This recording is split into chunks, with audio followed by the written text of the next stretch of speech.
I am now going to give you home confinement. You're not allowed out if you bond out of jail. I'm going to make your bond sky high. I think that you're a complete and utter danger to everyone. You flaunt our bond conditions. We're going to do probable cause. You have the right to remain silent. Anything you say can or will be used against you. You have the right to have an attorney. Shh.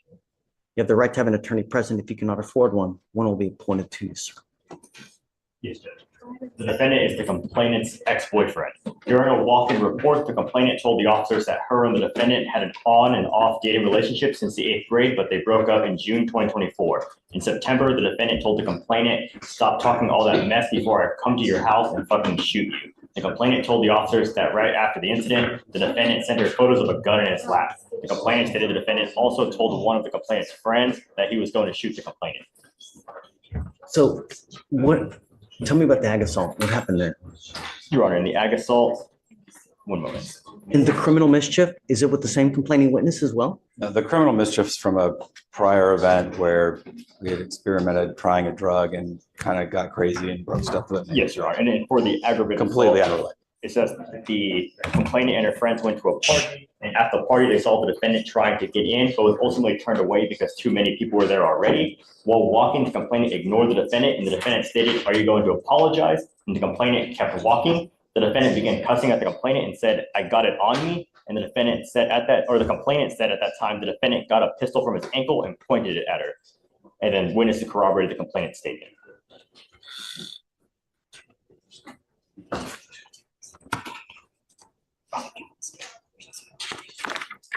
And Your Honor, there's also a pending terroristic threat out of Galveston as well for the same complaining witness. Yes. Did you know about this? I did not know about that. Do you have an open case in Galveston as well? I think, Mr. Poole, that you are a complete and utter danger to our society. And I'm going to do everything in my power to protect Harris County from anyone that does any kind of damage whatsoever. I am now revoking your bonds on both of your other cases. Goes with you. I'm sorry. As much as I love you, it's unacceptable the way things have been going. And I think that you don't get the message. And now I hope you do. But I am now going to give you home confinement. You're not allowed out if you bond out of jail. I'm going to make your bond sky high. I think that you're a complete and utter danger to everyone.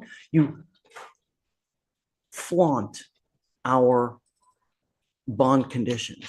And it truly sad, Mr. Poole, because you have but one life. And when you have a gun and when you start using that, God forbid that you do some irreparable damage, that you dig yourself into a hole where you're looking at 50 to 60 years in prison, perhaps life.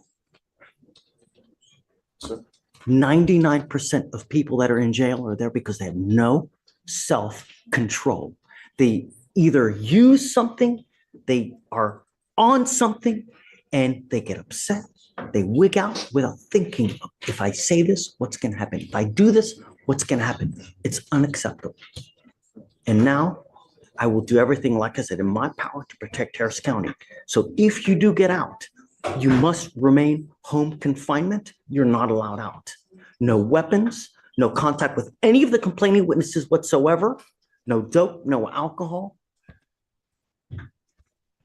Anything else? I mean, what does he do?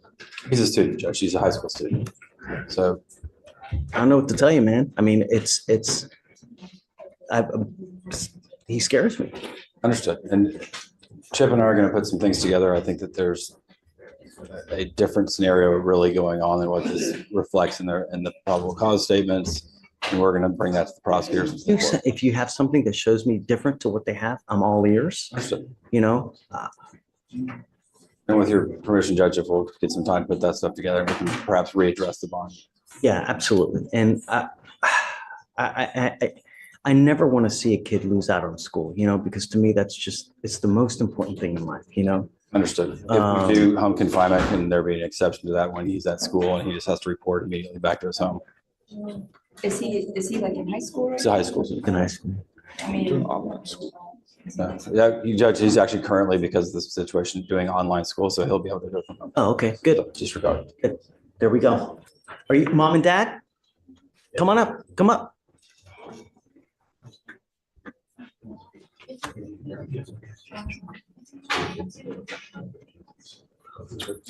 Come over.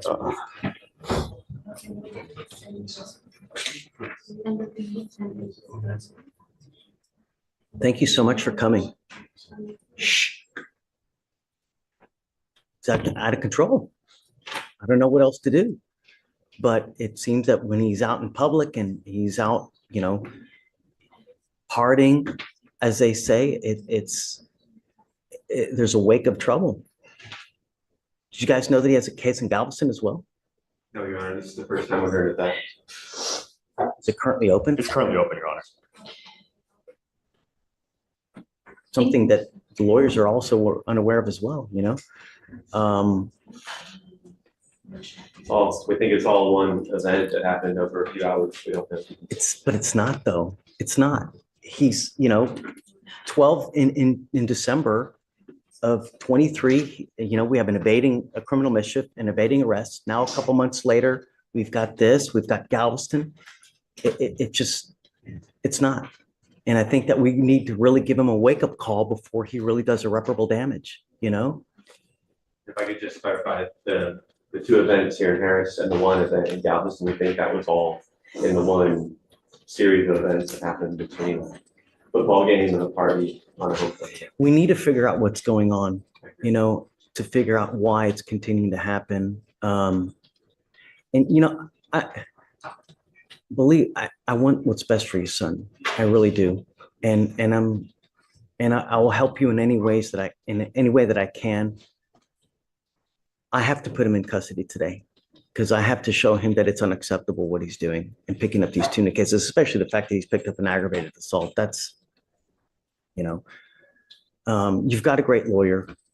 We'll be here to figure it out with you. And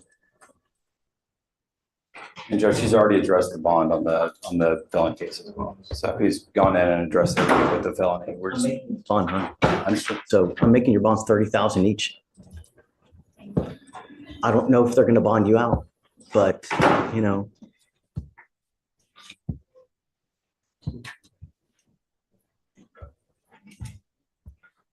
if you do get out, you better be on your best behavior, and you are not to go anywhere. What I'd like to do is, I'm going to take him in now. I'd like to do an evaluation. It's called a TRAS to see what the best way of going forward. We have clinicians that can sit there and evaluate him, talk to him, figure out what's going on, and perhaps boot camp is the right way. Perhaps, we have these other things that we have at our disposal to see how we go forward. Because I just don't know. I don't know what's going on in his life. I don't know what he's doing, what he's taking, We did already as part of the PTI, and they do want to increase him to what? Say it again. They want to increase his level of supervision to live. Who say that? Felony court? No, misdemeanor, but this is a part of the PTI. He's already completed the TRS this year, so because of the new law violations and how famous they kind of are, they want him to do what? Did you hear that?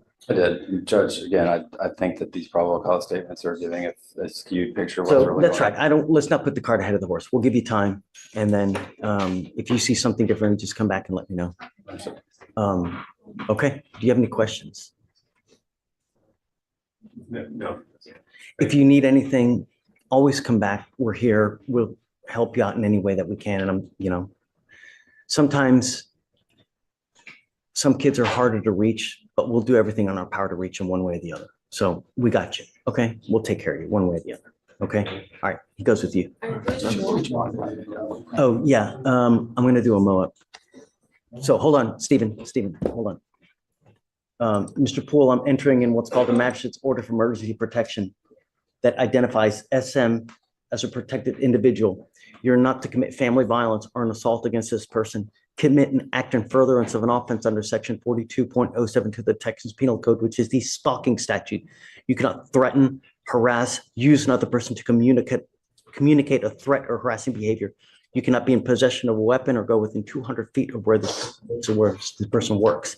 If you violate this court order, the state can and will file a violation protective order, and you violate those conditions, I can have a hearing to hold you at no bond. Zero bond, and I will do it in a heartbeat to protect every person of Harris County. Do you understand, Mr. Poole? Okay, all right, we'll have him sign it, and then.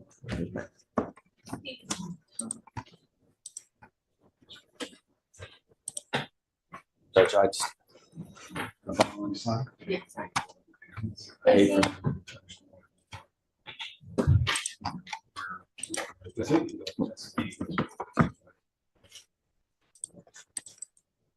Do you know that they are 100? It's on to him. Do you know that they're 100% going to? What do you want? I don't know. I understand the benefit of expressing gravity to him, of having him go into custody and have to bond out, get processed through the jail, spend the night in jail.